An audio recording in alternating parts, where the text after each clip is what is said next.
यहीं पे बंसीवट मोहल्ले में ही गली में एक 4-5 बरस का बालक और बिल्कुल नंग धड़ंग खड़ा था और बिल्कुल छोटा बालक था और कोई उसके आसपास था भी नहीं।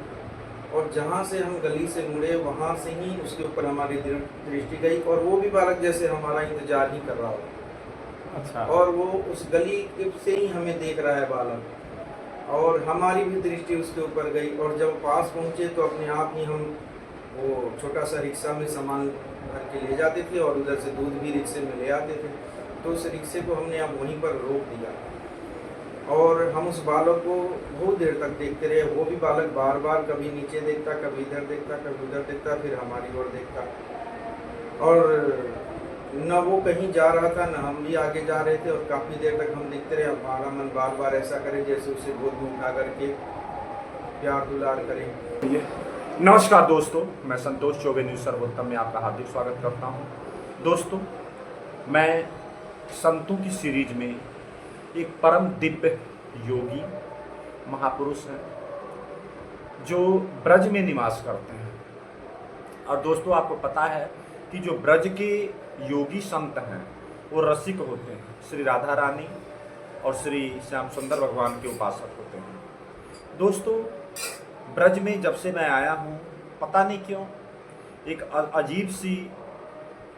अजीब सा एक असर मन के ऊपर हो रहा है, प्रेम का असर हो रहा है। दोस्तों, आज श्री महाराज जी से बातचीत करके मैं भी सत्संग लाभ प्राप्त करूंगा और आप भी हमारे साथ सत्संग।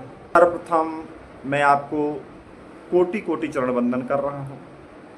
मैं भी कर रहा हूं, मेरी टीम की तरफ से भी और हमारे श्रोताओं की तरफ से भी, जो भी देश विदेश से इस समय आपको सुन रहे हैं, आपका दर्शन कर रहे हैं। महाराज जी, उनको अपना आशीर्वाद प्रदान करिए।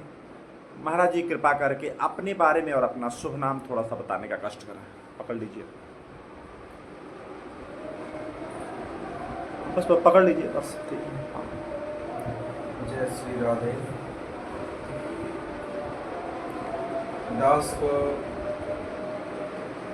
आप सब संतों का दिया हुआ, गुरुजनों का दिया हुआ एक छोटा सा नाम दासानुदास रघुनाथ दास है। और बहुत समय पहले हम यहाँ मधुपीठ के पुजारी भी रह चुके हैं। महाराज जी के कृपा पात्र हैं और महाराज जी की आज्ञा से जहाँ कहीं भी महाराज जी की आज्ञा होती है वहाँ स्थान में जाकर के सेवा प्रदान करते हैं और यथा समय पर आकर के ब्रज निवास का भी लाभ लेते हैं। पहले तो यहाँ पुजारी थे तो यहाँ ब्रजवास अखंड चलता था हमारा। और अभी महाराज जी स्थानों में भी अपनी सेवा, स्थानों की सेवा के लिए महाराज जी की जैसी आज्ञा हो जाती है वैसा करते हैं। इस समय कुरुक्षेत्र में भी स्थान है महाराज जी का। वहाँ श्री हनुमान जी का बहुत सुंदर दिव्य मंदिर है और श्री विराट हनुमान मंदिर बोलते हैं, वहाँ पे सेवा प्रदान करते हैं। और यहाँ पे भी आते हैं। दास का छोटा सा नाम रघुनाथ दास, गुरुजन उनका दिया हुआ। महाराज जी, आप लोग ब्रज में निवास करते हैं और ब्रज के जो देवी हैं श्री राधा रानी हैं, श्याम सुंदर भगवान हैं। इस ब्रज के बारे में, इस ब्रज की महिमा के बारे में आप थोड़ा सा सत्संग प्रदान करें और बताएं अपने भक्तों को। पकड़ लीजिए। ये ब्रज जो है ये भगवान का धाम, जो निज धाम होता है ना, 4 धाम है, उससे भी अलग निज धाम जो होता है, यानी कि विशेष धाम। जो 4 धाम है उसकी तो महिमा सर्वत्र शास्त्रों में गाई ही गई है, लेकिन ये जो ब्रज है ये भगवान का निज घर है। जैसे कोई भी धाम और तीर्थ में शास्त्रों में जो उल्लेख मिलता है और वहाँ की मर्यादा, वहाँ का नियम कानून चलता है, लेकिन यहाँ ब्रज में क्योंकि ये भगवान का घर है इसलिए ये शास्त्र से भी ऊपर है और नित्य यहाँ भगवान का वास होता है। भगवान की लीलाएं आज भी सिर्फ द्वापर में ही नहीं, आज भी भगवान की नित्य लीला होती है।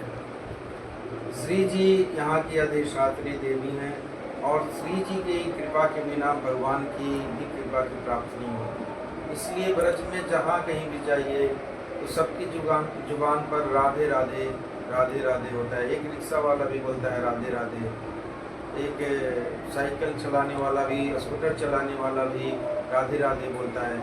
और पहले तो हम लोगों ने वो दिन देखा है कि जब हॉर्न नहीं होता था, साइकिलों में घंटी नहीं होती, रिक्शे में घंटी नहीं होती थी और किसी भी वाहन में हॉर्न नहीं होता था। हॉर्न की जगह राधे राधे ही बोलते थे, अभी भी कुछ बोलते हैं, लेकिन पहले तो ये मर्यादा ही थी। तो यहाँ राधे जी को सबसे ज़्यादा जो है महत्व देते हैं यहाँ के भक्त लोग। स्वतः ही यहाँ जो प्रवेश करता है वो 2-4 दिनों में ही सीख जाता है। हर जगह राधे राधे राधे राधे, जहाँ दुकान पे जाना है तो राधे राधे भैया, तो राधे राधे कहते ही अपनी बात की शुरुआत करते हैं। आगे जो कुछ करना पूछना होता है वो कहते हैं, तो स्वतः ही उसका भजन चलने लगता है। राधे राधे राधे राधे बोलता है और फिर जिस गली से भी जाएगा उस गली में कीर्तन सुनने को मिल ही जाता है राधे राधे। तो जो भी यहाँ आ जाता है उसका स्वतः ही भगवान की कृपा की प्राप्ति हो जाती है और भगवान के धाम की प्राप्ति भी उसको स्वतः ही हो ही जाती है। और ये तो धाम है ही, मृत्यु के बाद तो वो लोग धाम वैकुंठ धाम जाए वो तो बात की बात है। पहले तो ये भी भगवान के का निज घर है, तो यहाँ प्रवेश करते ही भगवान की और भगवान के धाम की प्राप्ति हो ही जाती है। जो लोग कुछ दिन के लिए भी 2-4-10 दिनों के लिए भी आते हैं उनको भी भगवान का दर्शन यहाँ होता है, प्रत्यक्ष होता है। क्योंकि वो जिस गली से भी जाते हैं तो बच्चे खेलते हुए मिलते हैं, उन बच्चों में भगवान भी खेलते हैं, ठाकुर जी भी खेलते हैं। हम पहचान नहीं पाते, जान नहीं पाते। और फिर हमारे संतों का तो अनुभव ही होता है कि कई बार कई संत बताते हैं कि अरे उस गली में हमने एक बच्चा देखा था खेलते हुए, उस समय तो पता नहीं हमें क्या हो गया, हम जान नहीं पाए, लेकिन अब हमें बार बार स्मरण आता है कि वो बच्चा कुछ अलग है। तो हमारे साथ भी एक बार ऐसा हुआ, तो हम एक बड़े ही वृद्ध और ज्ञान वृद्ध संत से हमने ऐसा पूछा, तो उन्होंने यही बताया कि वो बच्चा कोई और नहीं, ठाकुर जी ही थे। और उसकी स्मृति हमें आज भी बनी हुई है। और उस बच्चे को हमने बार बार थोड़ा उनके बारे में बताएं, प्रभु कैसे हुआ था, कैसे खेल रहे थे, कैसे आपने दर्शन किया, उनके बारे में थोड़ा बताएं। जैसे कि आश्रमों की मर्यादा होती है, जो नए संत लोग बनते हैं उनको सबसे पहले गौशाला में गौ माता की सेवा दिया जाता है, क्योंकि गौ माता की सेवा से जल्दी ही हृदय चित्त की शुद्धि होती है। और जो घर परिवार संसार से आते हैं उनके अंदर कहीं ना कहीं कुछ मन में मलिनताएं होती ही हैं, तो उन वासना और मलिनता को नष्ट करने के लिए सबसे अच्छा साधन है गौ माता की सेवा, सबसे सरल और सबसे अच्छा साधन है। तो गौ माता की सेवा में सबसे पहले आश्रमों की सेवा में लगाया जाता है। आश्रमों में आने पर तो हमें भी जब नए आए थे तो गौ माता की सेवा में लगाया गया था। और गौ माता रोज नित्य प्रतिदिन यहाँ से पानी घाट में गौशाला है, पुरानी गौशाला बोलते हैं, अब तो दूसरी जगह शिफ्ट हो गया है। तो उस पुरानी गौशाला में हम नित्य प्रतिदिन यहाँ से जाते थे गौ माता के लिए, यहाँ से बचा हुआ प्रसाद और सब कुछ छाछ आदि सब कुछ लेकर के जाते थे। उधर से फिर दूध लेकर के वापस आते थे। तो एक दिन यहीं पे बंसीवट मोहल्ले में ही गली में एक 4-5 बरस का बालक और बिल्कुल नंग धड़ंग खड़ा था और बिल्कुल छोटा बालक था और कोई उसके आसपास था भी नहीं। और जहाँ से हम गली से मुड़े वहाँ से ही उसके ऊपर हमारी दृष्टि गई और वो भी बालक जैसे हमारा इंतजार ही कर रहा हो। अच्छा। और वो उस गली से ही हमें देख रहा है बालक, और हमारी भी दृष्टि उसके ऊपर गई। और जब पास पहुँचे तो अपने आप ही हम वो छोटा सा रिक्शा में सामान भर के ले जाते थे और उधर से दूध भी रिक्शे में ले आते थे। तो उस रिक्शे को हमने अब वहीं पर रोक दिया और हम उस बालक को बहुत देर तक देखते रहे। वो भी बालक बार बार कभी नीचे देखता, कभी इधर देखता, कभी उधर देखता, फिर हमारी ओर देखता। और न वो कहीं जा रहा था न हम भी आगे जा रहे थे, और काफ़ी देर तक हम देखते रहे। हमारा मन बार बार ऐसा करे जैसे उसे गोद में उठा करके प्यार दुलार करें, लेकिन फिर मन में आए कहीं कोई ब्रिजवासी का बालक हो और वो कुछ गलत ना समझ ले कि कहीं ये बाबा बच्चे को क्या कर कुछ नज़र न लगा हाँ, दे, कोई कुछ टोना टोटका न नहीं कर रहे हैं, क्या कर रहे हैं। तो इस वजह से हम बस उसे देखते रहे बच्चे को, और ये भी मन में आया पता नहीं किनके घर का है। हमने यही मन में आया चलो आसपास के किसी के घर का होगा, और हमें बहुत विलम्ब हो रहा था। आश्रम में दूध के लिए लोग परेशान होंगे, और दूध के पात्र पे धूप भी लग रहा था, तो कहीं दूध न खराब हो जाए, इस चिंता से फिर हम आगे बढ़े। और जब तक फिर गली का मोड़ नहीं आया तब तक हम मुड़ मुड़ के देखते रहे, और वो बालक भी हमें देखता रहा। अच्छा। फिर जब हम यहाँ आए तो पता नहीं बार बार हमें इच्छा करे कि वो बालक, हम जब वापस गौशाला से आते या जाते तो वहाँ हम काफ़ी देर इंतजार करते, लेकिन वो बालक हमें कभी दिखा ही नहीं। और हमने बहुत जानने का प्रयास किया कि वो बालक कौन था, किसके यहाँ का था, लेकिन कभी भी वो बालक दिखा नहीं, और उसकी स्मृति हमारे दिमाग में बनी रही बहुत काफ़ी दिनों तक। ये घटना हमने अपने गौशाला में परमहंस जी महाराज रहते हैं, जिनकी 3-4 दिनों तक समाधि लग जाती है। 3-4 दिन उठते ही नहीं है। हाँ जी। वो कहाँ पर महाराज जी हैं? अपनी पुरानी गौशाला में। अच्छा, हमको दर्शन करवाइए थोड़ा मैं उनसे। तो वो उनसे हमने बताया तो उन्होंने कहा कि वो ठाकुर जी थे, और यदि आपने उस वक्त आपने उनको पकड़ लिया होता, आपने उनको वो कर दिया होता तो, लेकिन उन्होंने ऐसा ही होता है कि वो विमोहित कर देते हैं। थोड़ी देर के लिए दर्शन तो देते हैं, लेकिन वो विमोहित कर देते हैं कि आप उनको जान ना पाए। ये स्मृति हमें आज भी चित्त से हमारे निकलती नहीं है, और आज भी हमें ऐसा।